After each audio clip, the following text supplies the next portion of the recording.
Hello everyone and welcome to all of you. This is Harshika Rana. तो आज जो है हमारा ईवीएस पेडागोजी का जो एक सीरीज चल रही है ऑल प्रीवियस ईयर क्वेश्चंस की, उसका आज पार्ट 4 है, जिसमें हम लोग फेब्रुअरी के में जो दोनों पेपर हुए हैं, 2015 में जो दो पेपर हुए हैं फेब्रुअरी एंड सितंबर के, वो दोनों के 15 क्वेश्चंस जो हैं वो इसमें इंक्लूड हैं। एंड आने वाले 2 वीडियोस में, जो कि मोस्ट प्रोबेबली मैं कल और परसों दोनों दिन लगातार वीडियोस जो हैं वो लाने की कोशिश करूंगी, ताकि आपका जो ईवीएस पेडागोजी का जो पार्ट है प्रीवियस ईयर क्वेश्चंस का, वो पूरा का पूरा एक कंपाइल्ड फॉर्मेट में आपको मिल जाएगा। एक सिंगल क्वेश्चन जो है वो भी इसमें से स्किप नहीं होगा, और कंप्लीट ईवीएस पेडागोजी का जो क्वेश्चंस है आपके प्रीवियस ईयर के, वो आपके पास एक कंपाइल्ड फॉर्मेट में पहुंच जाएंगे। ठीक है, तो ज़्यादा टाइम ना वेस्ट करते हुए चलिए शुरू करते हैं। तो हमारा पहला क्वेश्चन है, NCF 2005 has not recommended any prescribe curriculum and textbooks for EVS for class first and second, the most appropriate reason for this. तो ये हम लोगों ने देखा है कि हर साल ही इससे रिलेटेड जो क्वेश्चन हैं वो आते हैं एनसीएफ से रिलेटेड। तो ये इसका राइट आंसर जो हमारा होगा वो होगा, EVS is only for class third onwards, no. Learner in class first and second can not read and write, no. To provide contextual learning environment, हाँ हो सकता है, लेकिन हम लास्ट ही पढ़ लेते हैं। To reduce the load of curriculum, नहीं, लोड रिड्यूस करने के लिए कभी कुछ नहीं होता। और इसका जो डिटेल एक्सप्लेनेशन है इस चीज से रिलेटेड, इस टॉपिक से रिलेटेड, वो मैं आपको प्रीवियस वीडियोस में दे चुकी हूँ, क्योंकि ये जो क्वेश्चन है ये हर साल ही अलग अलग लैंग्वेज में जो है वो रिपीट होता है, ऑप्शंस वगैरह चेंज होते हैं, लेकिन इसकी जो सोल होती है इस क्वेश्चन की वो मोस्टली क्या हमेशा ही सेम होती है। ठीक है, तो उसके अकॉर्डिंग आपको आंसर देना होता है। इसका जो आंसर होगा वो कंटेक्चुअल लर्निंग एनवायरनमेंट जो होता है वो होगा।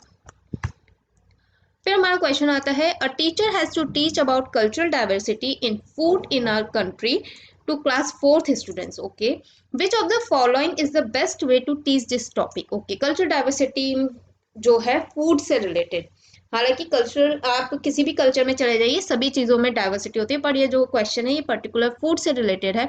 तो इसमें देखिए, ये जो क्वेश्चन है इसके कई बार ऐसा होता है कि आप लंच वाला जो क्वेश्चन ऑप्शन होता है वो सही होता है, कभी ये होता है प्रोजेक्ट वाला जो आंसर होता है वो सही होता है, और कभी कभी कोई और ऑप्शन भी सही होता है। तो आपको इस क्वेश्चन में हमेशा ये ध्यान रखना है कि कल्चरल डाइवर्सिटी पर्टिकुलरली किस ऑप्शन में दिया हुआ है, उसी क्वेश्चन को आपको थोड़ा ठीक से एनालाइज करना है कि वो सही जा रहा है या नहीं। क्योंकि देखिए इसमें जैसे कि सेकंड ऑप्शन जो है इसमें लिखा हुआ है, ask students what they have eaten followed by a discussion. तो इसका जो आंसर है वो सेकंड नहीं होगा। क्यों नहीं होगा? क्योंकि इस ऑप्शन में ये कहीं भी नहीं दिखा हुआ है कि जो स्टूडेंट्स हैं वो कल्चरली डाइवर्स हैं या नहीं।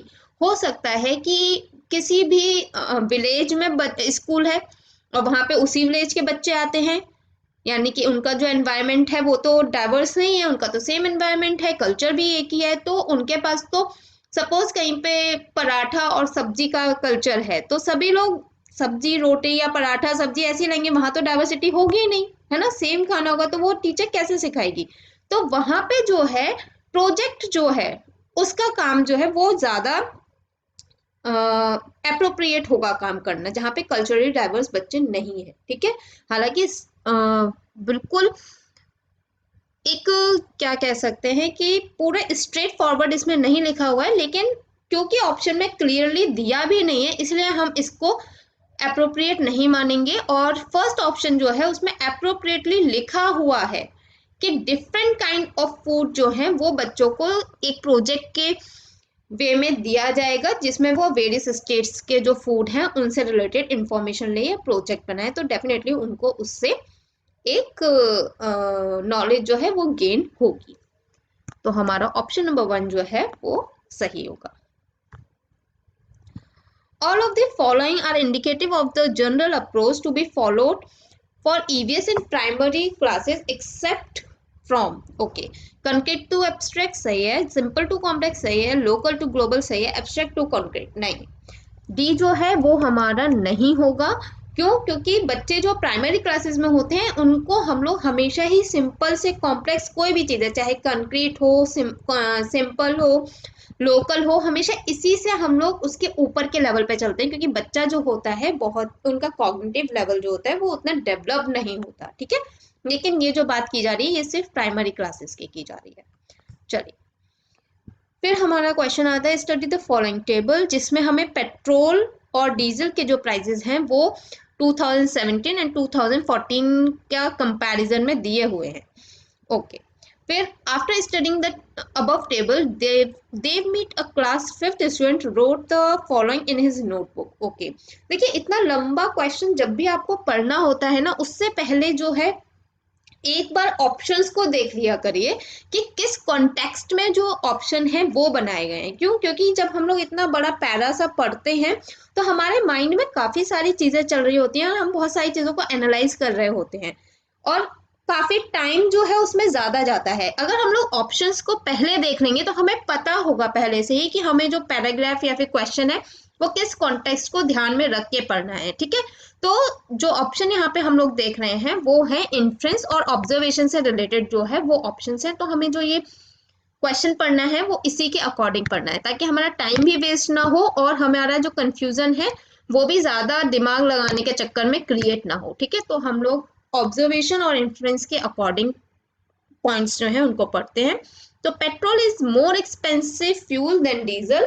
तो हाँ, हमें दिख रहा है कि ना जो पेट्रोल है वो डीजल से महंगा है हर दोनों ही ईयर्स में, तो डेफिनेटली हम इसको कह सकते हैं। लेकिन ये इन्फ्रेंस नहीं है, ये ऑब्जर्वेशन है, क्योंकि जो भी चीज है वो साफ साफ हमें दिखाई दे रही है। फिर हमारा आता है the percentage increase in price of diesel is more than that of petrol. तो ये आपको कैलकुलेट करना पड़ेगा। हो सकता है कि ऑप्शन में परसेंटेज इंक्रीज लिखी हुई है, लेकिन हो सकता है कि परसेंटेज इंक्रीज जो है वो ना हो रही हो, डिक्रीज हो रही हो। तो ये इस टाइप की या किसी और तरीके से जो कैलकुलेशन का क्वेश्चन है वो बने और उनकी कैलकुलेशन जो है वो जानबूझ के गलत दी हुई हो। तो ये कुछ चीजें होती हैं जो हमें एग्जाम में ध्यान रखनी चाहिए, ठीक है। तो लेकिन मैंने ये चेक किया तो ये भी सही है, ऑप्शन बी भी जो लिखा हुआ है, लेकिन ये ऑब्जर्वेशन है, ठीक है। ये भी इन्फ्रेंस नहीं है, क्योंकि हमें सीधे सीधे वो चीज दिखाई दे रही है और हमने करके देख लिया। इसमें हमने सोच से अपना कोई निष्कर्ष नहीं निकाला है या कंक्लूजन हमने नहीं दिया है कि ये साफ साफ चीज जो है वो दी नहीं है, लेकिन हम उसकी डेप्थ में जाके ये कंक्लूड कर रहे हैं, वो इन्फ्रेंस होता है, ठीक है। तो फिर हमारा सी पॉइंट होता है diesel is cheaper and that is why public transport runs on it. ये है इन्फ्रेंस। देखिए ये जो है ना public transport runs on why, ये एक रीजन है, ये हमें दिया हुआ नहीं है कहीं भी क्वेश्चन में। हमने ये जो एक डेटा हमें गिवन है उससे हमने इन्फ्रेंस निकाला, हमने कंक्लूड किया, निष्कर्ष निकाला कि हाँ यही रीजन है कि ट्रांसपोर्ट जो है वो डीजल पे चलते हैं। तो ये हमारा इन्फ्रेंस हो जाएगा। सेकेंड लास्ट है हमारा diesel is a cheaper fuel then petrol, people should buy diesel vehicles, ठीक है। ये भी हमारा इन्फ्रेंस है, क्योंकि इसमें कहीं लिखा नहीं है, लेकिन ये हमारा ओपिनियन है या हमने एक ये सोच बनाई सारी चीजों को एनालाइज करके और रीजन निकाला कि इसलिए लोगों को डीजल व्हीकल्स जो होते हैं उनको यूज करना चाहिए। तो ये भी हमारा निष्कर्ष है, यानी कि इन्फ्रेंस है। तो हमारा जो पहला ऑप्शन है वो सही है, क्योंकि ए ऑब्जर्वेशन है और डी जो है वो इन्फ्रेंस है, तो हमारा दूसरा गलत हो जाता है। ए ऑब्जर्वेशन है और सी इन्फ्रेंस है, इसलिए हमारा ये भी गलत हो जाता है। एंड बी ऑब्जर्वेशन एंड सी जो है वो हमारा इन्फ्रेंस है, तो हमारा फोर्थ भी गलत हो जाता है। हमारा जो सही आंसर मिलता है हमें वो मिलता है सी एंड डी, यानी कि फर्स्ट। नेक्स्ट है Mahika, a teacher of class 5th wants her students to observe the plants in the surroundings for meaningful learning. What should she encourage the children to do? Okay, appreciating that plants are useful for us, ठीक है, लेकिन बाकी और देख लेते हैं। Writing the names of maximum number of plant, नहीं, ये देखिए ये एक तरीके से रोट लर्निंग हो गया, तो उसकी तरफ हमें नहीं जाना है, ठीक है। Observing the difference in their heights, leaves, smell and pace of growing, देखिए ये फर्स्ट से ज्यादा सही है, तो हम थर्ड को अभी मानते हैं, फिर फोर्थ भी पढ़ लेते हैं। Understanding that plants are living beings, नहीं ये नहीं। तो हमारा जो बेस्ट ऑप्शन है वो है थर्ड, के इनके जो ऑब्जर्वेशन डिफरेंट डिफरेंट कैरेक्टरिस्टिक्स हैं उनको ऑब्जर्व करने से लोगों की स्टूडेंट्स की मीनिंगफुल लर्निंग होगी। नेक्स्ट है विच of the following should not be an appropriate indicator for assessment in EVS eight primary level. ठीक है, क्वेश्चनिंग नहीं इंपॉर्टेंट है। Concern for justice and equality, देखिए इससे रिलेटेड ईवीएस में काफी सारे चैप्टर्स भी हैं, तो ये भी जरूरी है क्योंकि ये हमारे एनवायरनमेंट का पार्ट है। ठीक है, कोऑपरेशन डेफिनेटली है क्योंकि हम अपनी सोसाइटी में रहते हैं, जो हमारा एक एनवायरनमेंट का पार्ट है, उधर कोऑपरेशन जो है वो बहुत इंपॉर्टेंट होता है, इससे रिलेटेड चैप्टर्स भी डेफिनेटली हैं। एंड रिमेम्बरिंग नहीं, देखिए मैंने हमेशा बोला कि रोड लर्निंग पे हमें बिल्कुल भी ध्यान नहीं देना है। कुछ चीजें होती हैं जो कि डेफिनेटली ध्यान देना होता है, जिसमें रिमेम्बरिंग ही होती है, लेकिन हम इसको प्रेफरेंस नहीं देते जब हमारे पास दूसरी इंपॉर्टेंट चीज होती है। तो ये डिपेंड करता है टोटली क्वेश्चन के ऊपर। ठीक है, तो चलिए नेक्स्ट आता है हमारा your principal ask you to take class 5th students on educational visit. Okay, what would you include while planning for such a visit to make it meaningful? Okay, asking students to find and read the information about the place to be visited हो सकता है। Taking enough food and games to enjoy, नहीं, इसका पढ़ाई से कुछ लेना देना नहीं है। Ensuring that student should be discipline and should visit the place quietly, नहीं, क्वाइटली क्यों, बच्चों को तो हमेशा एक्टिव हमें रखना है ताकि वो इन्वॉल्व हो चीजों में, तो ये सेकेंड एंड थर्ड बिल्कुल भी नहीं होगा। Preparing structured activity sheet about the place to be visited and sharing the same with the students before the visit for the authentic and meaningful learning, बिल्कुल सही। ये जो है ये पहले से भी ज्यादा सही है। क्यों?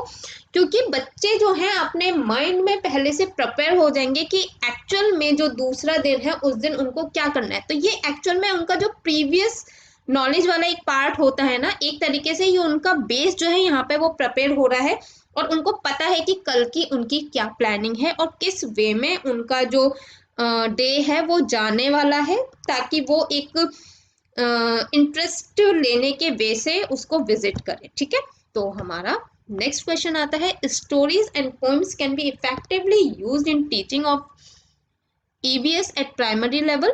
The main purpose of using them in EVS is to providing contextual learning environment, make lessons enjoyable, promote linguistic skills, cater to diversity in classroom. देखिए स्टोरीज एंड पोइम से का डाइवर्सिटी से कोई मतलब नहीं है। क्यों? क्योंकि स्टोरीज और पोइम्स आप सारी कल्चरली डाइवर्स्ड पोइम्स वगैरह तो आप ला नहीं सकते हो, है ना, तो ये चीज नहीं होगी। फिर लिंग्विस्टिक स्किल्स हो जाती हैं। देखिए लिंग्विस्टिक स्किल्स और लिटरली स्किल्स जो होती हैं ये दोनों डिफरेंट होती हैं। तो लिंग्विस्टिक स्किल्स नहीं होंगी, ये होता है पूरा साइंटिफिक वे जो होता है कि प्रोनाउंसिएशन सही हो, कॉमास जो हैं वो सही हो, पंक्चुएशंस वो सही हो, ग्रामेटिकली सही हो, तो इस चीज को प्रमोट करने के लिए बिल्कुल भी यूज नहीं होती स्टोरीज एंड पोएम्स। ठीक है, एंड मेक लेसन्स इंजॉयबल, ये हो सकता है लेकिन इस क्वेश्चन में अगर हम देखें तो फर्स्ट ऑप्शन जो है वो दूसरे से बेटर है। अगर दोनों में दूसरा बेटर होता, पहला उतना ज़्यादा अप्रोप्रिएट नहीं होता, तो हम दूसरा जो है उसको भी चूज करते, लेकिन इसमें फर्स्ट जो है वो ऑप्शन ज़्यादा अप्रोप्रिएट है, इसलिए हम लोग उसे ही चूज करेंगे। ठीक है,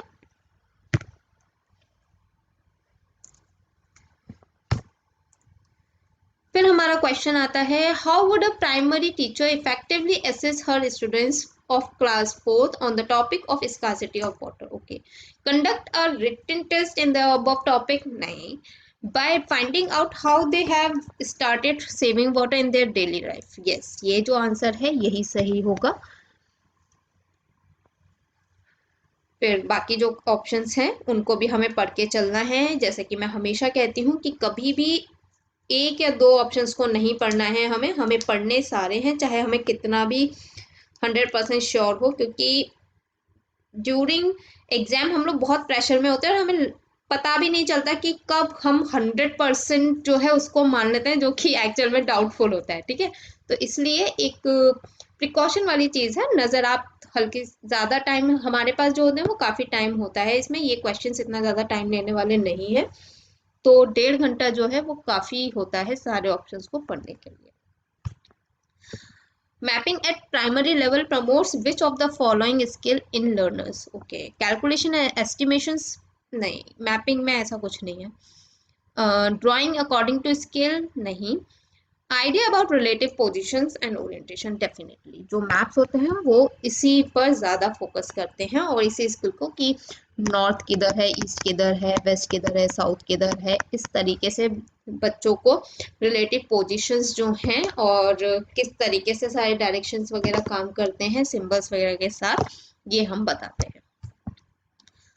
फिर हमारा आता है विच of the following is are tools and techniques of assessment in EVS at primary level. Okay, project work, field work, general writing, concept mapping. देखिए ये जो है ये असेसमेंट के टेक्निक्स जो हैं वो चारों की चारों हैं, लेकिन हमें यहाँ पे दिया हुआ है प्राइमरी लेवल, तो प्राइमरी लेवल पे कॉन्सेप्ट मैपिंग और जनरल राइटिंग जो है वो नहीं होती है। बच्चों का जो कॉग्निटिव लेवल होता है वो इतना डेवलप नहीं होता है, इसलिए हमारा जो आंसर होगा वो ए एंड बी ही होगा।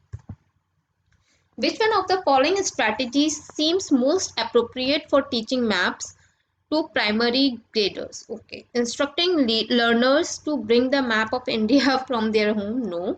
Showing an atlas to learners and asking them to locate different places? No. Facilitating learners to construct maps of their immediate surroundings by using their own symbols? हाँ बिल्कुल सही। And focusing on relative positions and direction of things? Right. लेकिन आप लोग fourth option भी पढ़ेंगे। चलिए, which of the following should be a most important aspect of EVS teaching at primary level? Okay, most important aspect of EVS teaching, ठीक है। Achieving success in assessment नहीं। Understanding the basic concept of science, सिर्फ science नहीं होता उसमें। Connecting learners to the natural and socio-cultural environment, जी हाँ बिल्कुल सही। जो नेचर से रिलेटेड चीज़ होती है वो हम साइंस में लेते हैं, एंड जो सोशल कल्चरल जो होता है वो हमारा सोशल स्टडीज का पार्ट हो जाता है, और इन सबको कनेक्ट करके पूरी की पूरी एनवायरमेंटल एजुकेशन जो है उसको भी ऐड करके हमारे ये इंटीग्रेटेड वे में हम बच्चे को यही कनेक्टिविटी जो है डेवलप करते हैं। फिर हमारा क्वेश्चन आता है Radha uses travel tickets of different types, which of the following concept could be effectively discussed by using such tickets? Okay, the cost of travel by different means is different, हाँ बिल्कुल। The cost of travel depends upon the fuel used by the vehicle। देखिए fuel जो है वो ticket पे नहीं लिखा होता है कि ये जो ट्रांसपोर्ट है वो कौन से फ्यूल से चल रहा है, तो ये नहीं होगा। We need tickets to travel by public transport from one place to another, yes, and understanding the reservation process, तो उसमें रिजर्वेशन प्रोसेस जो है वो भी टिकट में नहीं लिखा होता है, तो हमारा जो आंसर होगा वो ए एंड सी जो है वो होगा। Teaching of EVS should encourage process skills which are the core of inquiry based hands on learning, which of the following is not such a skill? ठीक है, देखिए ये जो डिटर्मिनेशन है वो इंक्वायरी बेस से रिलेटेड नहीं है। अगर हम लोग क्वेश्चन वगैरह करते हैं तो उसमें जो भी आंसर मिलता है या हम जो खुद से भी चीज़ें करते हैं उसमें कुछ इन्फ्लुएंस निकालते हैं, तो सेकंड होगा। उस चीज़ को हम ऑब्जर्व करते हैं तो थर्ड भी होगा, एंड उससे रिलेटेड कुछ चीज़ों को हम लोग प्रिडिक्ट भी कर देते हैं कि इससे रिलेटेड चीज़ है तो इसका जो रिजल्ट है वो निकलना चाहिए, तो ये फोर्थ भी होगा। लेकिन फर्स्ट जो है वो नहीं है, क्योंकि ये हमारी विल पावर से रिलेटेड जो है वो चीज आ जाती है, वो इंक्वायरी बेस्ड नहीं है। फिर हमारा क्वेश्चन आता है an EVS teacher usually begins her class by posing a few key questions of the following reasons, select which one is the least preferred. Okay, learners thinking can be restricted। लीजिए पहला जो line है वही answer है, लेकिन फिर भी मैंने आपको कहा है एक बार देख लीजिए, चाहे कितने भी 100% आप सही है, तो वैसे इसका आंसर यही है, ठीक है। लेकिन कभी कभी ऐसा हो जाता है कि नीचे जो है हो सकता है नीचे लिखा हुआ हो बोथ 1 and 2, ठीक है, तो इस टाइप के क्वेश्चंस जो हैं ये भी आते हैं जिसमें हम देख लेते हैं कि पहला वाला पढ़ा, पहला वाला आंसर सही है और हम लगा के आ जाते हैं, ठीक है। तो ऐसा नहीं करना है, इसी वजह से मैं आपको कहती हूँ कि आपको सारे क्वेश्चंस पढ़ने हैं, हो सकता है कोई ट्विस्ट क्वेश्चन में हो। फिर आता है while making groups for an activity an EVS teacher should ensure cooperation and participation of all members, yes. Ensure separate groups, nahi. Make groups according to their marks, no. Make two groups only, each with a lot of, no. पहला जो है वही हमारा answer होगा, क्योंकि हम बच्चे को इंश्योर करते हैं कि वो कॉपरेशन करें और सारे के सारे बच्चे जो हैं वो पार्टिसिपेट करें. Which one of the following characteristics of EVS textbook at primary level should not have? Okay. It presents natural and socio-cultural environment in an integrated manner. बिल्कुल. It caters to diverse backgrounds of the students. बिल्कुल सही. It includes true stories and incidents. ये भी सही है. It focuses on definitions. No. Definitions and explanation के ऊपर हमें फोकस नहीं करना चाहिए ईवीएस की टेक्स्ट बुक्स को. ठीक है, तो ये हमारा आंसर जो है वो नहीं होगा, वो होगा क्योंकि ये हमें नहीं करना. विच वन ऑफ द, देखिए फिर से एनसीएफ हर एक टॉपिक, हर एक सेक्शन में एक क्वेश्चन एनसीएफ 2005 का जो है वो बनता ही बनता है. यानी कि पेपर 1 में आपके 5 मार्क्स एंड पेपर 2 में अगर आप सोशल स्टडीज के हैं तो 4 मार्क्स एंड अगर आप साइंस के हैं तो 5 मार्क्स जो हैं वो बनते ही बनते हैं. तो एनसीएफ 2005 को आप अच्छे से कीजिएगा. ठीक है. Which one of the following is the national curriculum framework does not propose in the context of EVS teaching? Thematic approach बिल्कुल सही. Linkage with children's experience and context बिल्कुल सही. Hands-on activity बिल्कुल सही. Familiarity with technical terms नहीं. ठीक है, तो ये हमारा क्वेश्चन का आंसर है. To draw and understand maps, which of the following abilities are required to be developed in primary level students? Understanding of relative position of places, yes. Understanding of relative distance and directions of the place, yes. Understanding of symbols and scale, yes. Drawing precisely according to scale, no. ऐसा नहीं है. तो जो हमारा A, B and C जो है वो होगा, क्योंकि प्रिसाइजली हम लोग ध्यान नहीं देते. बच्चे को एक ओवरऑल कॉन्सेप्ट क्लियरेंस जो होता है वो हमें चाहिए होता है, क्योंकि वो प्राइमरी लेवल पे है. प्रिसाइजली चीज़ों को करने की क्षमता अगर होगी भी तो बच्चा बोर हो जाएगा. ठीक है, इसलिए हमें इस चीज़ पे ये सब चीज़ें नहीं रखनी है और उसके ऊपर प्रेशर नहीं डालना है. इन सब चीज़ों से बच्चे जो हैं इस एज ग्रुप के बहुत प्रेशर फील करते हैं और एक्टिव नहीं रहते फिर वो. ठीक है. Which of the following objective is not related to EVS teaching in primary class? Okay, not related. Okay. Develop sensitivity towards the physical and social environment. बिल्कुल. To memorize basic scientific concept, नहीं, ये नहीं है. लेकिन आप जो है बाकी जो ऑप्शंस हैं उनको भी पढ़ेंगे, लेकिन आंसर जो है वो 2 ही है.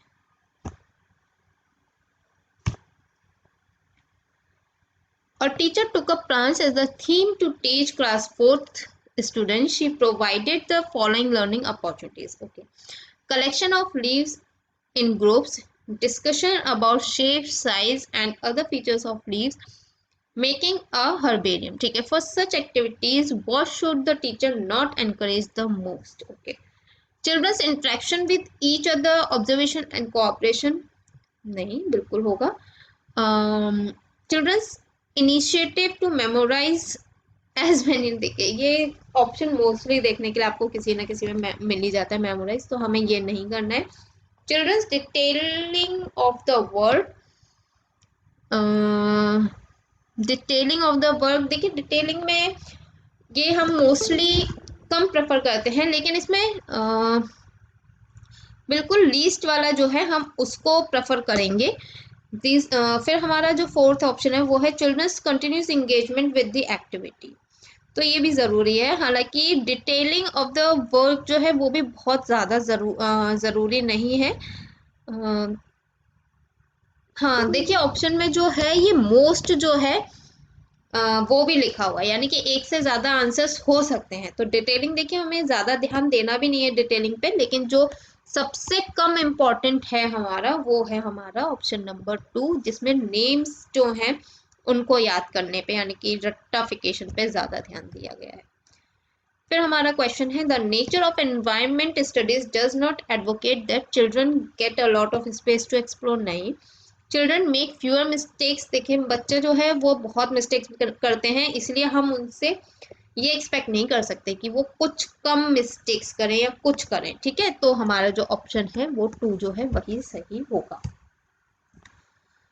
Which one of the following should not be done by the EVS teacher while assessing students? Okay, right. Qualitative statements हाँ बिल्कुल, compare with previous assessment record, हाँ बिल्कुल, record information in the light of the students learning potential, हाँ बिल्कुल, learning potential के according ही हमें लिखना चाहिए, right. Focus only on a few aspect, नहीं, ओवरऑल बच्चे का जो ओवरऑल ग्रोथ है और जो ओवरऑल उसकी पर्सनालिटी है, उसके काम में जो चीजें दिखती हैं उसको हमें ओवरऑल एसेस करना है, ठीक है। Community is an important teaching learning resource in EVS at primary level because it provides learning opportunity in real setting. हाँ, it is very inexpensive resource. नहीं, expensive inexpensive के level पे हमें नहीं ध्यान देना है. It is an easily available resource. It comprises wise and नहीं, elderly people wise भी हो ऐसा बिल्कुल जरूरी नहीं है, तो हमें जो ऑप्शन सही लगेगा वो होगा it provides learning opportunity in real setting, ठीक है। As a newly appointed EVS teacher in a school, your foremost priority before beginning to teach would be to prepare lesson plans in advance, हो सकता है identify the slow learners in the class, नहीं, ये हमारी preference जो है वो पहली नहीं हो सकती, ठीक है। Prepare detail chapter wise notes for learners, नहीं। Prepare social culture profiles of the learner, yes. क्यों? क्योंकि जब आपको सोशल कल्चरल प्रोफाइल जब तक बच्चे की नहीं पता होगी तब तक आप ठीक से लेसन प्लान जो है उसको भी प्रिपेयर नहीं कर सकते हो, इसलिए हमारा जो फोर्थ है वो सही आंसर होगा, ये हमें पता होना सबसे ज्यादा जरूरी है। Poems and stories are effective in transacting the themes of EVS. This is because poems and stories can be rich of the child's environment, rich depictions of the child environment. लेकिन वो सारे बच्चों का नहीं हो सकता। चलिए आगे देखते हैं। Can provide contextual learning environment, हाँ। Can explain various abstract concept effectively, poem से एब्स्ट्रैक्ट का क्या होगा, लेकिन और फिर हम लोग उस टाइम पे एब्स्ट्रैक्ट थिंकिंग जो है उस पर ज़्यादा हम लोग फोकस भी नहीं करते हैं बच्चे की, ठीक है, तो सी नहीं होगा। Can nurture creativity and aesthetic sense, ठीक है, डी सही है। एंड हमारा ए जो है वो भी सही होगा, हालांकि मुझे उस पर डाउट हो रहा था, लेकिन हम अगर ऑप्शंस को देखें तो बी और डी तो सही है, लेकिन सिर्फ बी और डी जो है वो ऑप्शन में नहीं है लकीली, नहीं तो ये जो मेरा क्वेश्चन है ये मेरा गलत हो जाता, तो हमारा जो आंसर होगा वो सेकंड होगा। As a teacher of class 5th, which of the following resources would you find best to use while dealing with a topic on conservation of fuels? Okay, textbooks no, reference books no, posters no, newspapers yes, क्योंकि ये हमारी रियलिया है। एक तो आपने देखा होगा जो रियल में हमारी चीज़ें होती हैं रियल लाइफ से रिलेटेड, उनको जब यूज़ करके हम पढ़ाते हैं तो हम उनको रियलिया बोलते हैं। ये एक टूल है टीचिंग का, और इसमें जो है आर्टिकल्स वगैरह जो इन चीज़ों से रिलेटेड आते हैं, न्यूज़ आती हैं, वो ज़्यादा इफेक्टिव होंगी क्योंकि बच्चे जो हैं वो अपनी डेली लाइफ में इन चीज़ों को देखते भी हैं, ठीक है। A teacher of class 4th asks students to put their worksheet, observation reports and material collected during a term in a folder. These folders can be called as, these are called portfolios, ठीक है। जो भी work collect होता है वो हमारा portfolios में होता है। तो ये है हमारा आज का लास्ट क्वेश्चन, जो कि है the chapter in class 5th NCERT EVS textbooks titled Sunita in Space describes astronaut Sunita Williams' experience in spaceship. What could be the reason or reasons for including this? Okay, तो this incident gives a peep into the life of an astronaut, obviously क्योंकि वो एक astronaut थी और उनका experience जो है वो इसमें डिस्क्राइब किया गया है। This incident describe physical condition in the spaceship, yes. This incident challenges gender stereotypes, बिल्कुल, क्योंकि वो एक लेडी थी और इसमें वो गई स्पेस में, तो डेफिनेटली जो जेंडर स्टीरियोटाइप्स है उसको चैलेंज करता है।